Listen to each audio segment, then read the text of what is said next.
So you're a girl who is praying for God to bring you a future husband. I am right there with you, sister. I've been in this position intentionally praying for God to bring me a future husband for about 7.5 years now, and it looks like nothing's happening. I've been through situations where I thought I knew who I was going to marry, and that didn't work out. He went off and married somebody else.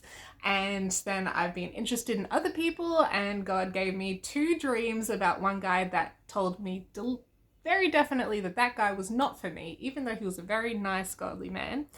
And then I've dated some other guys briefly. I've, had different people tell me that they thought I was going to marry this person and then this other person. And I thought for a second time that God was showing me who I was going to marry. I have been through the ringer, guys. I have been through it. I totally get what it feels like on a number of levels. So if this is something that you're interested in learning more about and how to navigate the wait, especially if you've got neurodiverse situation like me, I'm very likely ADHD, not officially diagnosed, but we're going to go with that idea for now. If this is something that you're interested in learning more about, please follow along and comment and tell me what you're interested in hearing about, because I have a lot of experiences and sometimes I don't know where to start or what people want to hear about. So I'd love to hear from you what you're interested in learning. So today, what we're going to talk about really briefly is just slowing down, right? I had to slow down.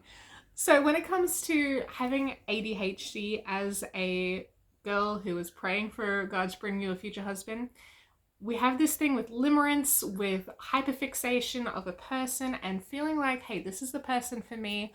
I'm just going to focus on that. That's all I'm going to talk about. That's all I'm going to think about. I'm just going to have an active imagination about what our future might be like. And then you kind of fall in love with this imagination rather than an actual person who is pursuing you.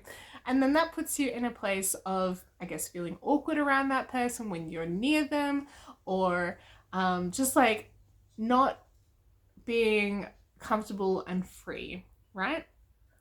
And so a very important part of this is learning to slow down the dating process, slow down the imagination, just taking things one step at a time. And that takes daily surrender to the Holy Spirit, to God's leading in your life. Hey, if this is something you're interested in, follow along for more. I've got so much more to talk about on this topic, and I'll see you around. Bye.